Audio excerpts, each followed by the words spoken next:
Hi everyone! Today I have a video about editor hacks and tricks. I'll be giving you a few tips that you may not know about the website.com web editor. So let's jump right in. The first tip has to do with the background. Did you know that you can make the background image scroll with the page? So for example, like I have here, I have a full screen image background, and enabling this would cause the background to scroll with the scrolling of the page. This would allow for more visibility of the full image. However, if your site is very long, it's recommended to turn this feature off or risk skewing the image in a suboptimal way. So, as you can see now, I can scroll and the image doesn't scroll with it. But to activate this, I can go over to the sidebar and select Design, then select Background, and here in the panel box, I'll choose Scroll with Page.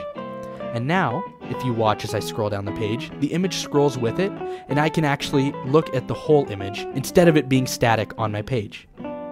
The second tip also includes having a background image. However, this tip deals with using a slideshow with a background image. If you're going to use a slideshow with a full screen background image, it's a good idea to somehow separate the slideshow from the background.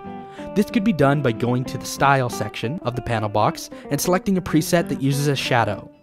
So, for example, if I was to go to Add, and I added a slideshow, and I just drag this right here.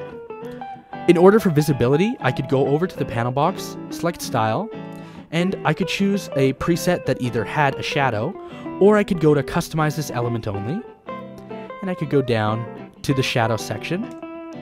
I'll choose a black color, and I'll just make the spread a little bit more blurry, and you can see that the slideshow now stands off the page a little bit better than if it didn't use a shadow. The third tip is about using a strip that uses parallax scrolling. Parallax scrolling is when the background of the page scrolls slower than the foreground. It gives the illusion of your page having depth. So to turn on parallax scrolling, I have an image strip right here, so I can click on it, and in the panel box select Add Parallax Effect. And you'll see if I scroll, that it sort of moves and gives my page the illusion of depth. Now, my tip is talking about playing around with the speed of this parallax scrolling effect. So to do that, you can click on it, and in the panel box, under where it says Add Parallax Effect, you'll see a drop-down menu here. You can play around with the speed and see the different speeds of this parallax effect. So if I turn it to fast, you can see that it scrolls faster, and if I turn it to slow, you'll see that it scrolls slower. Play around with these and see which one feels right. The fourth and final tip for this video is about line spacing. When you change the size of some text, the line spacing will not adjust accordingly.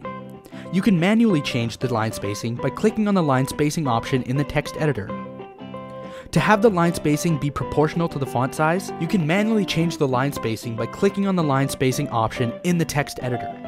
To have the line spacing be proportional to the font size, you can divide the font size by 10 and select that line spacing size. For example, with font size of 24, use 2.4 EM line spacing. And I'll just show you an example here. You can see I have some text here. So if I edit the text, I'll select this right here, and for my size, how about I choose 24? And for my line spacing, I'll choose 2.4. The line spacing is now proportional to the text. And I can just play around with different spacings as well. For this, if I chose size 12, and I chose a line spacing of 1.2, you can see my line spacing is proportional to the text. Alright, that does it for this hacks and tricks video. If you have more questions, feel free to check out our YouTube tutorials or contact our support team. Thanks for watching.